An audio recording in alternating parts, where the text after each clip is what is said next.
Hello everyone, welcome to BNM education. 2024 সালে HS পরীক্ষায় তোমরা যারা নর্মাল পিপিএস বা পিপিআর করেছিলে, অর্থাৎ নর্মাল স্ক্রুটিনি বা রিভিউ করেছিলে, তার রেজাল্ট প্রকাশিত হয়েছে। তোমরা কিভাবে নর্মাল পিপিএস বা পিপিআর এর রেজাল্ট জানতে পারবে? তোমাদের যদি মার্কসের পরিবর্তন হয়, তবে নতুন মার্কশিট কবে থেকে পাবে, তা আজকের এই ভিডিওতে আলোচনা করব। কাজেই তোমরা ভিডিওটি প্রথম থেকে শেষ পর্যন্ত দেখতে থাকো। ভিডিওটি ভালো লাগলে ভিডিওটি লাইক করো। চ্যানেলে যারা নতুন, চ্যানেলটি সাবস্ক্রাইব করো। এবছর থেকে এইচএস কাউন্সিল দু ধরনের পিপিএস বা পিপিআর এর ব্যবস্থা করেছে। এক, তৎকাল পিপিএস বা পিপিআর। দ্বিতীয়ত, নর্মাল পিপিএস বা পিপিআর। তৎকাল পিপিএস আর পিপিআর এর রেজাল্ট অলরেডি প্রকাশিত হয়ে গেছে। তোমরা যারা তৎকাল পিপিএস বা পিপিআর এ অ্যাপ্লাই করেছিলে, তার রেজাল্ট অলরেডি পেয়ে।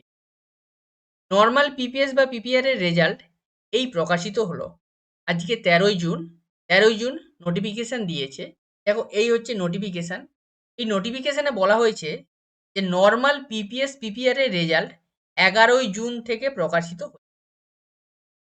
আজকে যেহেতু 13 তারিখ, অর্থাৎ তোমরা আজকে বা আগামীকাল থেকে তোমরা স্কুল থেকে এই পিপিএস বা পিপিআর এর রেজাল্ট জানতে পারবে। তোমাদের যাদের মার্কসের পরিবর্তন হবে, তোমরা নতুন মার্কশিট কবে থেকে পাবে? দেখো, নতুন মার্কশিট তোমরা 18ই জুনের পর থেকে তোমরা ওই স্কুল থেকেই সংগ্রহ করবে। এর জন্য তোমাদের পুরনো মার্কশিট ও পাস সার্টিফিকেট অবশ্যই জমা করতে হবে, এবং তার পরিবর্তে তোমরা নতুন মার্কশিট ও পাস সার্টিফিকেট পাবে। কেবলমাত্র যাদের মার্কসের পরিবর্তন হবে তারাই কেবলমাত্র নতুন মার্কশিট। যাদের মার্কসের কোনো পরিবর্তন হবে না, তাদের নতুন মার্কশিট আর দেওয়া হবে না। আজকের ভিডিও এই পর্যন্তই। ভালো থাকো, সুস্থ থাকো। অনেক অনেক ধন্যবাদ।